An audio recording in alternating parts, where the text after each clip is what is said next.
good morning, ladies and gentlemen. I am Bob Schieffer, and I'll be your moderator here today for this special ceremony to mark the beginning of the War of 1812 Bi-Centennial, from enemies to allies, 200 years of peace. And if I could just add a personal note, I was here in this very place at the Bi-Centennial celebration in 1976, and it was a wonderful night. I was the White House correspondent in those days, and President Ford had come up for the occasion, and it was the big flag was up, and the spotlights were on it, and the fireworks were going off in the background, and everybody was having a good time. And I looked off, and in the crowd I saw a man holding up a little dog. And I thought he was holding up the dog to show it to his friends, but then I realized he was holding the dog up so the little dog would get a better view. And he said, I heard him say, "Look, Sparky, there goes the president." So I think we have got another day here today worthy of something to tell not only our grandchildren, but also the grandpuppies, if any of them are here. You know, it is said in the book of Psalms, there are days made in heaven. Well, certainly this is the day made in heaven to honor our friends, the British. I think they got exactly the right. I welcome to the podium Maryland's senior senator in the U.S. Congress, the Honorable Barbara Mikulski. Senator Mikulski. Good morning, everybody. Well, hasn't the weekend just been fantastic?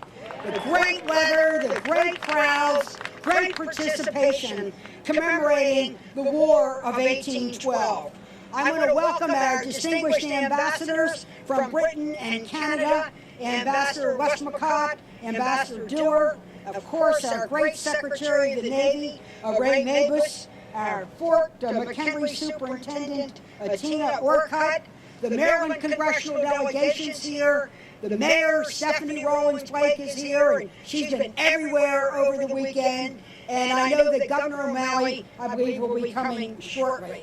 We're so excited about being here to commemorate this War of 1812, and a very fitting theme, enemies no more.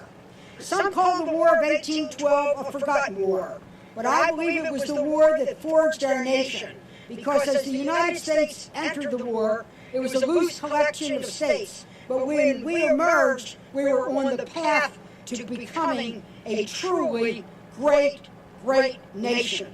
It was during this war, at the Battle of Baltimore, that we gained an enduring icon of national patriotism, and our national anthem, inspired by the naval battle here at Fort McHenry, was born. This is just a wonderful place. Now, for me, this is a very special area because this is the 3rd Congressional District. It was Senator Paul Sarbanes' congressional district when he's in the House, and Senator, we welcome you today.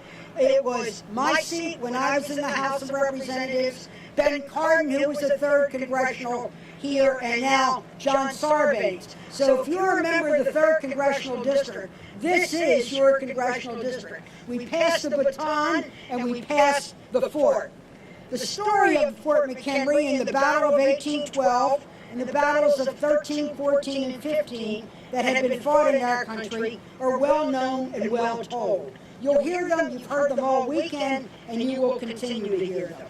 Because of the great historic significance of what happened here, it was the job of the Maryland Congressional Delegation, working with our fantastic Park Service, to continue to tell the story. That's why we worked so hard and fought so hard, both in the federal law books and the federal checkbook, to have a brand new visitor center and to be able to have a historic path to tell the story and be able to have commemorative coins to be able to pay for it.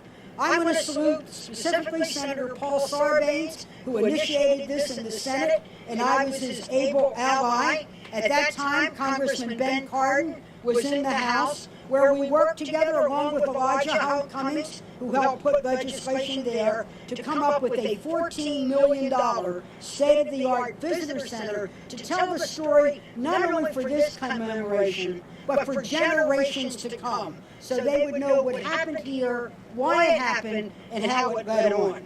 Our very good colleague, Senator John Sarbanes, helped establish the National Historic Trail anchored here at Fort McHenry and travels through, including the famous Battle of North Point, in which Congressman Dutch Ruppertsberger represents that district.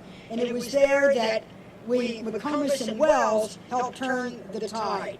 So we've been working in the federal checkbook and in the federal law book to commemorate this. What I say to all of you here, as we talk about the Battle of 1812, know that here at Fort McHenry, a very special heart, placed in the heart of America, of Marylanders, but we Baltimoreans.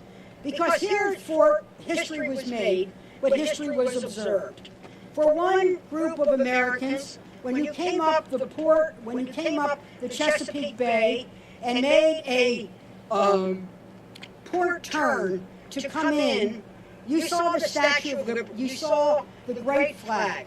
For generations of immigrants, like my great-grandmother, like the Sarbanes family, like the Carden family, when you saw that flag, you knew you were in the United States of America. That flag over Fort McHenry was like our Statue of Liberty, welcoming everybody to a new country, a new land, a new opportunity. Whether you came from Poland or Greece or anywhere looking for opportunity. The Sarbanes family even named a diner when they moved to Salisbury called the Mayflower, because we believed in this country. When my great-grandmother stepped off of the boat in Fells Point, women didn't even have the right to vote. She had good old money in her pocket, but a big dream in her heart. And that's what America has meant.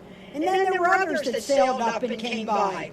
Some, a man by the name of Frederick Douglass, a slave who left St. Michael's down on the eastern shore. And when he passed by, that flag didn't belong to him in his heart. But here in Baltimore, he learned to read. He learned to write. He learned he had a voice. And he became the leading orator of the abolition movement. And he carried the flag to a new sense of height, to free the slaves and actually free America. That was born coming past Fort McHenry. And then, as other battles have occurred, it was here at the great Fort McHenry, observed the great arsenal of democracy. And I say to our allies here today, I was a little girl during World War II, and I would be out here. What did you see if you came? You saw Beckham Steel with the smokestacks producing steel. You could see maybe over to Martin Marietta Airport, where the Blue Angels took off yesterday, where we were making the great seaplanes to fight for democracy. Around the corner where the condos are now were two shipyards who made Liberty ships. Every 3 weeks, a Liberty ship sailed out of Baltimore with great danger, but I believe it was their duty to be part of that great arsenal of democracy. So we say to our allies here today, we were glad to support and fight the great fight against fascism. We're so honored that we're allies together in the global war against terrorism. But it's not only terrorism that we fight here in Baltimore in that war. We also fight war. We also fight poverty, disease. We're trying to save lives and to save the planet. We're so pleased that we're allies in science, in technology, and the new breakthrough. So we say to our allies, we fought one war 200 years ago, but that was a war for us that was so crucial. But since those 200 years, with Canada and the greatest unguarded border in the world, and one of our greatest friends, and one of our most wonderful neighbors, and to the people of Great Britain, we say we admire you, we salute you, we pay our respects to the Queen on her 60th anniversary on the throne, and we say thank you. Thank you for standing with us wherever there was a job to be done to fight for freedom. You were there and we were together. So here We hope we continue to be a great arsenal of democracy, and perhaps one of our greatest exports is you can fight battles, you can win wars, you can become allies, but democracy is our greatest tribute. So on behalf of the Maryland delegation, we say God bless Fort McHenry, God bless our allies, and God bless the United States of America, the country we live in.